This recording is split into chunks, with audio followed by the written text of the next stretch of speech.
porte-parole de la direction de campagne de Smaïla Cissé. Et voilà, pour l'élection présidentielle, nous, on pense que pour le Mali que nous devons reconstruire, il y a beaucoup d'enjeux. Donc, les enjeux majeurs sont d'abord, avant tout, de rétablir l'autorité de l'État et le renforcement des institutions. L'enjeu, c'est une armée modernisée et compétitive. L'enjeu, c'est la réconciliation entre tous les Maliens, l'unité du pays, qui pourra assurer la sécurité et donc le développement du Mali. Donc, l'enjeu pour cette élection, c'est de mettre au sommet de l'État malien l'homme qu'il faut, car nous ne nous trompons pas. Notre sécurité sera garantie par la compétence des hommes qui vont nous gouverner. Donc, nous, on pense que le meilleur candidat qui répond à tous ces critères, c'est Smaïla Cissé. Smaïla Cissé, après des études brillantes en France, après avoir occupé de hautes fonctions dans les plus grandes multinationales françaises, donc Smaïla Cissé devient aussi un homme fort du premier gouvernement de la République du Mali sous Alpha Omar Konaré. Après d'excellents résultats en tant que ministre des Finances, donc Smaïla a aussi occupé à 8 mois 2 mandats. 2 mandats après lesquels il y a eu beaucoup de problèmes pour trouver quelqu'un d'aussi compétent que lui pour le mettre au sommet, pour le remplacer. Parce que je vous rappelle quand même que lui et moi, c'est un petit peu l'équivalent de la communauté européenne. Hein. Donc, pour nous, il faut que les Maliens se mobilisent. Il faut que les Maliens se mobilisent pour un candidat qui ait un programme.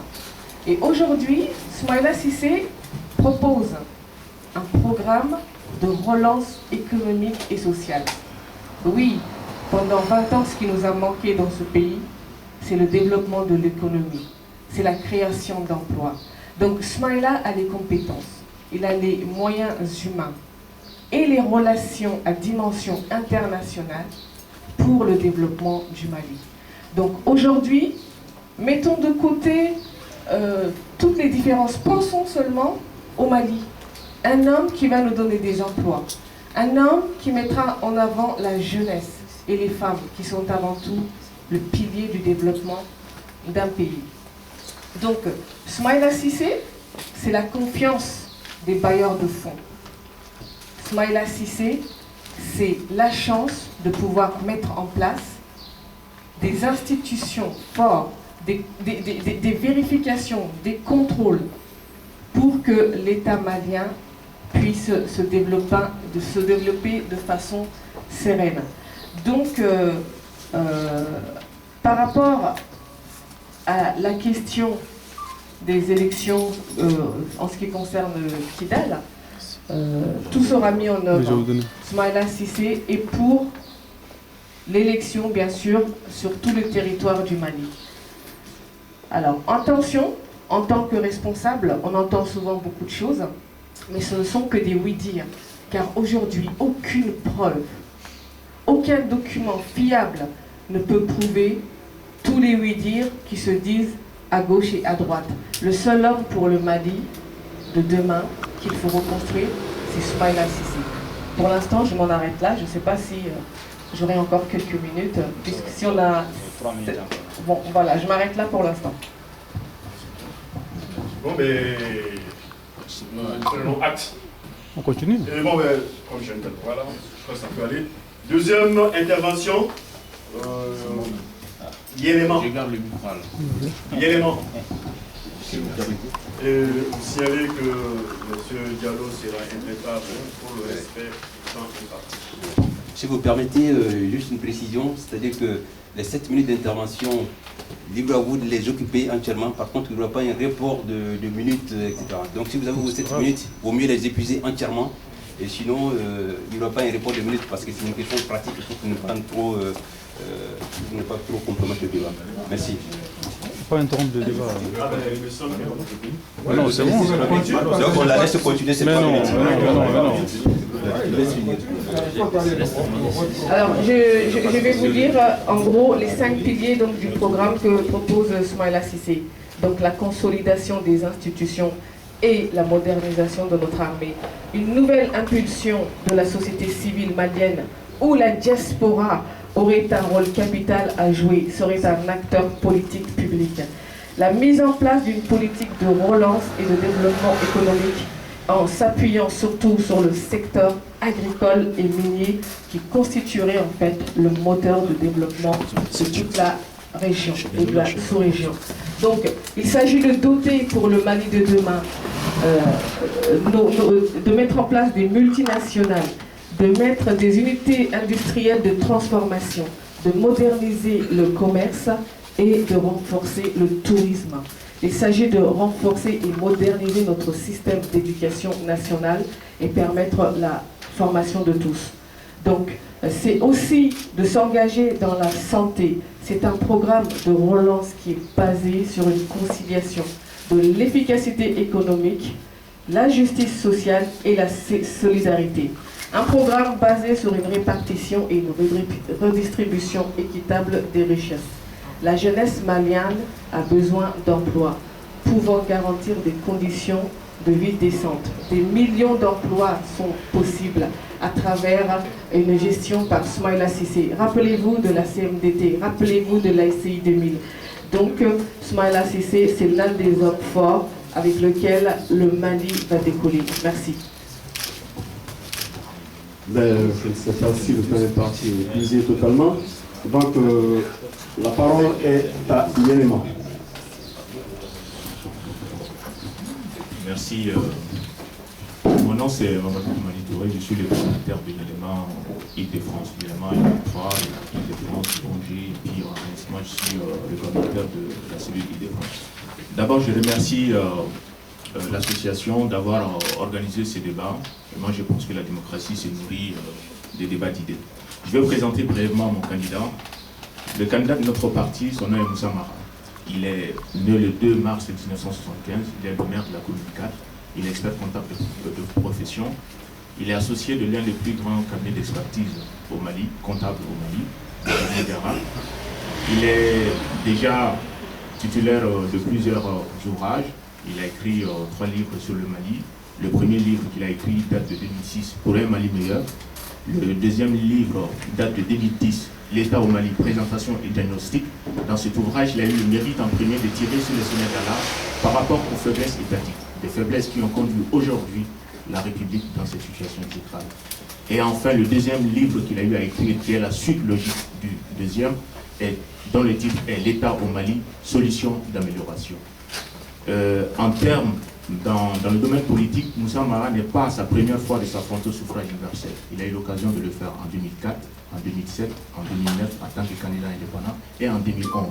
Aujourd'hui, aussi en 2013, il est en train de s'affronter également au suffrage universel en demandant la confiance aux Maliens. Notre projet de société, il s'articule autour de 5 grands axes. Le premier axe, c'est un État efficace, un État qui éduque, qui soigne, et un État qui protège. Qui parle d'éducation parle de moyens très importants en matière d'éducation nationale. Qui parle de santé parle aussi du renforcement des capacités sanitaires de l'État malien.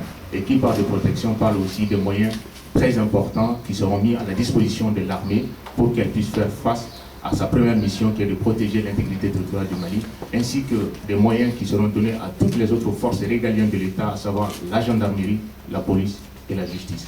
Ça, c'est le premier axe de notre projet. Le deuxième axe, c'est de créer un Malien de type nouveau. Il n'y a pas de vrai changement sans une remise en cause de nos habitudes.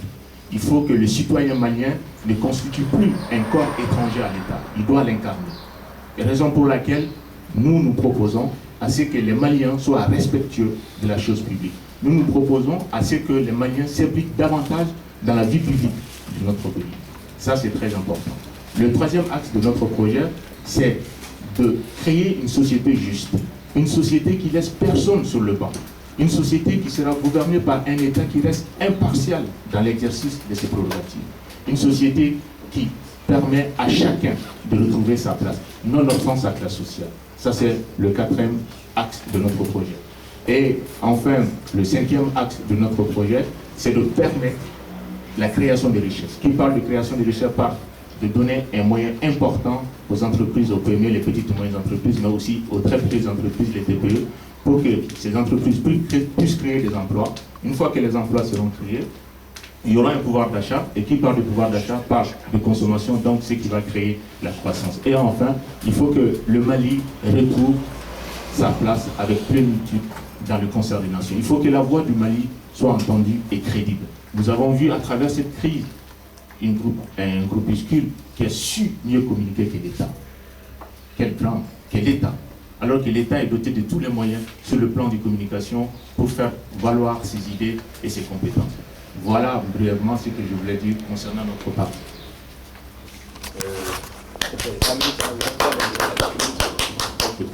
Donc pour ce 3 minutes, j'aimerais aussi parler de Mara Poukamara. Vous savez, ça fait des années, il a sillonné tous les pays, tous les coins et recoins du Mali. Il a rencontré des Maliens pour s'enquérir de leurs conditions de vie. Il a fait des livres sur le Mali. J'ai parlé tantôt de son livre « État au Mali, présentation et diagnostic ».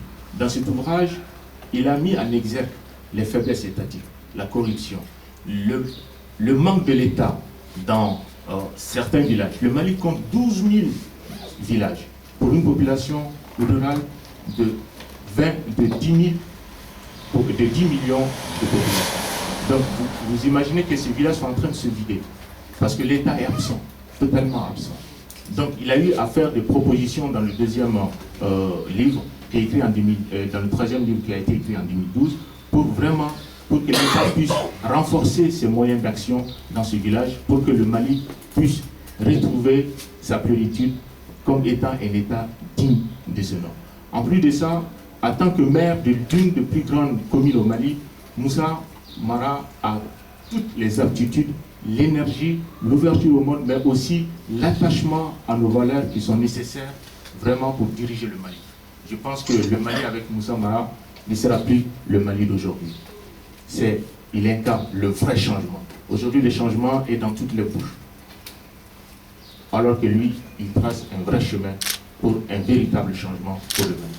Merci.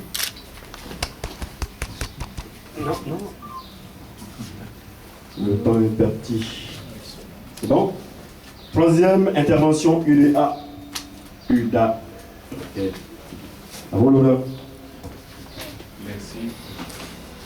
Merci beaucoup à vous tous d'être présents cet après-midi pour permettre aux Maliens d'avoir une idée, de se faire aussi un avis sur ces élections qui vont se dérouler le 28 juillet prochain. D'abord, je suis M. Kita Alassane, coordinateur de la cellule de l'Union pour la démocratie et l'alternance au Mali, qui a été créée par Cheikh Keïta et qui aujourd'hui fait figure de jeune parti. Pourquoi l'UDA? Dans les 13 ans, M. Traoré, je vais revenir là-dessus, on ne peut pas faire aujourd'hui une campagne sans pour autant faire un petit retour sur notre pays qui a eu son indépendance il y a 50 ans aujourd'hui. Les 50 ans ont été fêtés il y a 2 ans. Comment le Mali en est arrivé là? C'est une question que tous les Maliens doivent se poser. C'est une opportunité aussi pour chaque Malien de se dire, là où nous sommes aujourd'hui, il est inadmissible, impensable, nul autre responsable politique puisse nous mener ou nous faire prendre un chemin aussi incertain. Et c'est pourquoi Cheikh, qui est malien comme vous et moi aussi, qui a fait ses études en Afrique, qui a servi dans un service comme la douane et qui est aujourd'hui le délégué général de l'intégration. Quand il y a eu les événements de mars 2012, Cheikh a été rappelé